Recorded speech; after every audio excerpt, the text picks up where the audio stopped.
The episode opens with Tom and Jill, a newlywed couple, celebrating their new life in Tom's childhood home, a gift from Tom's mother over a couple of drinks and sushi. They are laughing and enjoying themselves when they hear a knock from the basement, and they go to check what caused it. The basement is full of boxes containing Tom's childhood memories with Jill, as they have known each other since childhood. Suddenly, a little dog appears from behind the closet and dashes upstairs, surprising them. Tom and Jill chase the dog, baffled and clueless as to where it came from and whether to keep it. Later that evening, Tom invites his friend Jason and his girlfriend to their place for dinner, where they discuss memories from the past and also Jill's own drawings of a character she named Pretzel Jack that they found in the basement. Jill elaborates that she had visited a circus and seen a contortionist, and, inspired by him, she made her own contortionist clown character, which she would draw in the stories she wrote. The next day, the couple goes to the store to get supplies when Jill notices Tom talking to a woman, Sarah. And when they return home, Jill confronts Tom about the woman and asks if he has had an intimate relationship with her. Tom, who introduces Sarah as a client, is baffled at the accusation and reminds her that he is not her father, who abandoned her after cheating on her mom. Later, they reconcile after apologizing for what they said to each other. It is then that a mysterious door appears in the basement, and the couple is freaked out by this inexplicable appearance. To settle their nerves, Tom calls a friend, Jason, who tries to open the door forcefully, but when nothing works, he brings out his shotgun and fires multiple shots, much to Tom and Jill's horror. He only stops when the power goes out, but it does the trick and the door opens. Inside, there is a stairway that leads to another door that has a handprint on it. Jason is forbidden from using his gun again, and the three decide to ask their neighbor if they could see his basement, as they suspect that he might have created the passage to sneak into their house, but can't find anything suspicious in the neighbor's basement, and after apologizing, they leave. Over the next few days, they try everything to open the door and even call help, but nothing can open that door. One day, alone in the house, Jill goes to the basement after hearing some noise. She reaches the second door and, on a whim, places her hand on the hand imprint, which, surprisingly, opens the door. She looks around and sees a terrifying clown that whips around and bends unnaturally before running past her. Jill immediately calls the police and tells them that the intruder was already inside the house, but at that moment, they can't do anything more than keep an eye on the house for the night. Jill has been in therapy to deal with her distrust of men because of the trauma she underwent in her childhood. And now, Tom's meeting with a mystery woman makes Jill more suspicious of him. So she decides to place her trust on another man, Jason, who she asks for help and figure out what is going on in Tom's life and visits him. But their conversation soon changes into an argument when Jason blames Jill for letting her past shadow cast on her current relationship. Jill defends herself, but Jason doesn't stop there and gaslights Jill till the scary clown comes from the shadows and starts stabbing Jason till Jill screams for him to stop. The murder soon comes to light, and the investigating officers question a shell-shocked Jill at her home as she is prime suspect in Jason's murder. But something the officer said strikes Jill, and that night she goes to the basement to look at the drawing pad that has many drawings of Pretzel Jack. She can't unsee the uncanny resemblance between the character she created and the clown that fatally attacked Jason. Since then, she has been having flashbacks from her childhood about a mysterious door that was in the house she lived in, or not, she can't remember. So, to put a rest to these recurring thoughts, she visits her childhood house, and the new owner graciously welcomes her. While inside the house, Jill manages to sneak into her room, but she can't find the door she saw in her flashbacks. So to cross-check if she missed it somehow, she sneaks inside the house once the owner has gone out to walk her cat. Jill walks into her old room and tears down the wallpaper that covers where she saw the door. And, as she suspected, there is a door that is smaller than the one in her current house. She opens the door to find something peculiar inside that resembles a human figure, but is too distorted to make out clearly. Jill is now convinced that Pretzel Jack has somehow come to life, and when she sees a glimpse of him in her bedroom, she screams for help. But when Tom checks and finds no one, he questions her sanity. Similarly, her therapist doesn't show any interest in what she's saying, and, much to her chagrin, recommends her medicines, making her leave the session midway. When nobody believes her, Jill turns to yet another man, her neighbor Ian, who listens to her without judgment. Jill feels she can freely talk to him, so she confides in Ian about Pretzel Jack and how she believes she created the entity that killed Jason. Ian seems to understand her and presents his notion of the contortionist, describing him as her protector, and correlates his action to Jill getting angry at the people. He also confides in Jill and tells her that when he was a kid, he also drew himself a friend, a very tall character, aptly named the Tall Boy. On the other hand, Tom has secrets of his own, as he secretively gives Sarah's baby a toy at the park. And there's this mysterious woman with whom he occasionally meets and talks about Sarah and how much the baby looks like him, indicating that he might have fathered a child with her. These meetings are strange, and unconventional therapy sessions take place in which the woman provides Tom with a sensory deprivation pool to take his mind off the recent events and all other things happening in his life. But it is weird that she has cameras installed in therapy rooms through which she keeps an eye on Tom without his knowledge. Meanwhile, Jill has just reached home after she met with Ian when Tom gets a call on his laptop.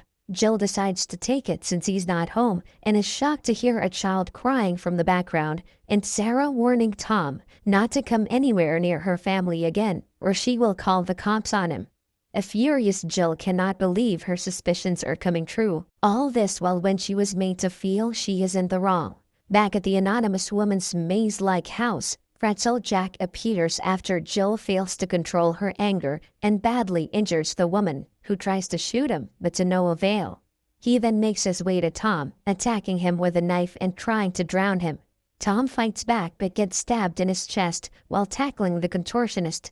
The badly injured woman has some strength left, and she fires at Pretzel Jack, allowing Tom to run. But the shot doesn't do much damage, and Pretzel Jack twists his body to appear like a spider, puts himself back on his feet, and follows Tom. In the meantime, Tom gets himself in the woman's car, but he doesn't know how to drive a stick. Because of this, he accidentally puts the car in reverse and gets ran by a van once he reaches the main road. Pretzel Jack sees the accident and decides to leave for now. Jill soon receives a call from the hospital about Tom and gets ready to leave when she hears some noise from downstairs and finds the front door open. She gets scared when all of a sudden, Ian walks in with a dog, explaining the dog had run out. She's relieved and asks him to stay with her till she heads to the hospital, and Ian offers to drive her. At the hospital, Tom is not happy to see Ian with Jill, and sensing the awkwardness, Jill asks Ian to leave. The couple is then visited by the police, who show them the footage they recovered of the clown attacking Tom in the pool. They have also identified the mysterious woman, who turns out to be a doula, and they are curious to know how Tom knew her, since she never advertised her therapy sessions anywhere. When the police question him about Sarah, Tom doesn't disclose much. However, Tom is reminded of Jill's drawings of the clown contortionist and believes that a psychopath must have seen the drawings and made a mask to look like the character. He soon gets discharged from the hospital, and when they reach home, Tom asks Jill if she knows this person who is trying to harm them. Jill calmly states that he's me, and takes Tom to the door to show him the carcass of Pretzel Jack she picked up when she last visited her old house. It resembles a hollow scalded mannequin, and after Jill moved out from her old house, Pretzel Jack too ceased to exist. She further explains that he has come back to protect her from getting hurt. It is difficult for Tom to wrap his head around Jill's story, and questions her why Pretzel Jack tried to hurt him. Jill tells him she heard the baby when she answered Sarah's call, and asks him to tell the truth. Tom finally confesses that he was involved with an already married Sarah, but he ended it after he got together with Jill, though he came to know later that Sarah was pregnant and was sure the kid was his, but Sarah didn't want her husband to know, so she threatened Tom to stay away. Jill is beyond furious at such a betrayal, and her mood alerts Pretzel Jack, who was sleeping under somebody's patio, and he soon puts his limbs in place before stomping to Jill's house. By the time he reaches the house, he sees Jill and Tom leave in their car. The couple has decided to visit Jill's psychiatrist for a couple session to save their marriage, but it backfires because both men dismiss Jill and her story about her imaginary friend, enraging Jill. She tells them that Pretzel Jack is coming as the light flickers, but the doctor is confident nothing will happen until Pretzel Jack crawls inside through the window and kills the doctor in front of Jill and Tom. The couple dash out of the building and hop into Ian's truck, who is surprisingly waiting for them at the entrance. Pretzel Jack chases them for quite some time before they lose him, and Tom looks at Jill in utter disbelief. They all go to Ian's home, and she asks for a method to destroy him, to which Ian paints a gruesome picture of destroying every part of Pretzel Jack to get rid of him, but also shares a different approach, which is to live with it and control it. Now that they know Pretzel Jack is real and Jill's creation, Ian suggests they lure him out to trap him and then learn to control him. But for that, she will have to go through emotional turmoil. They sit in the empty room behind the dream door, and as Jill's feelings and emotions get skinned, Pretzel Jack's pace increases as he makes his way to their house. Tom walks outside the room, but stops when he sees Pretzel Jack at the edge of the stairs. Just then, Jill's phone rings, and she picks it up to find it is her dad. Pretzel Jack suddenly charges towards Tom, but runs past him into the room where he sees Jill, who is now calm, and performs some moves to impress her. Jill smiles as she looks at Pretzel Jack, and he takes her in an embrace, making her feel safe and happy. At that moment, Sarah's voice can be heard from upstairs, calling out to Tom. Tom quickly makes his way up and opens the door for her. Jill and Ian also head upstairs, but when Jill sees Sarah outside with Tom arguing, she loses her cool, enticing Pretzel Jack to go after Tom and Sarah. Sarah gets stabbed in her leg before Tom flees with her, and Jill and Ian tail them. While trying to save themselves, Sarah and Tom also try to sort things out, and Tom finds out that the child is not his after Sarah got the DNA tests done. So to tell him that, she came to his house that evening. They enter a gymnasium, and Tom hides an injured Sarah in a room while he tries to lure away Pretzel Jack. Soon a chase ensues, and they end up in the swimming pool area where Pretzel Jack tries to drown Tom yet again. Ian and Jill also reach there, and Jill panics, seeing her husband in danger because of her imaginary friend. However, Ian tries to calm her down and asks her to concentrate on him so he can guide her to control Pretzel Jack. Once she gets control of Pretzel Jack, she frees Tom first, and then Ian helps her crush her creation using her mind. And that ends up with Pretzel Jack exploding into white dust underwater. Simultaneously, Jill and Ian fall to the floor, and Jill's ear bleeds. They take Sarah to the hospital, where the situation gets awkward as no one talks to the other. So Sarah asks to have a moment alone with Jill, and tells her that Tom doesn't have an illegitimate child with her, putting an end to Jill's suspicions. Yet she doesn't feel at ease because Tom lied. Outside the room, Tom and Ian stand waiting, but Tom doesn't trust Ian and wanders off to avoid being in his company, but ends up meeting the detectives. Meanwhile, Jill asks Ian to give her a ride, but tells him she doesn't want to go home and wishes to learn to control her mind. Ian takes her to his family's summer home, and a feeling of déjà vu suddenly engulfs Jill as she enters the house. Ian prepares the bed for her, and once she's asleep, he goes through her phone, where her dad has left dozens of messages and calls asking her to meet him. After being grilled by the detectives at the hospital, Tom returns home, tired.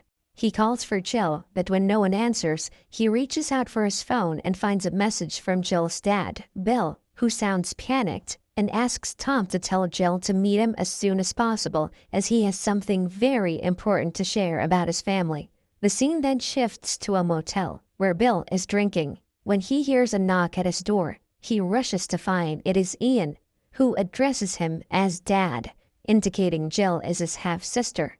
Ian despises his dad and conjures Tallboy, who gouges Bill's eyes, killing him instantly.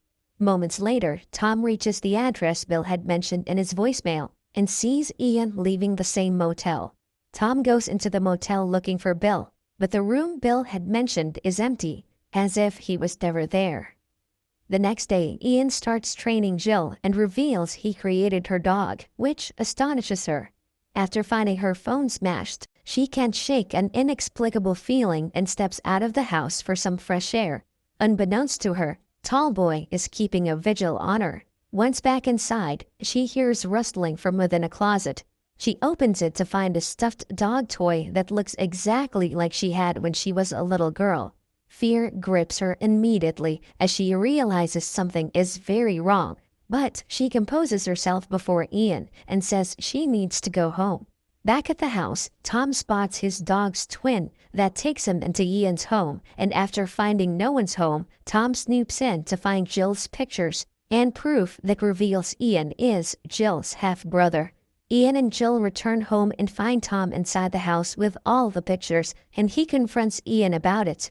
Jill suddenly remembers why the house looked familiar, because it was the same house where her dad had taken her and her mother a few times, and she had left her stuffed dog there.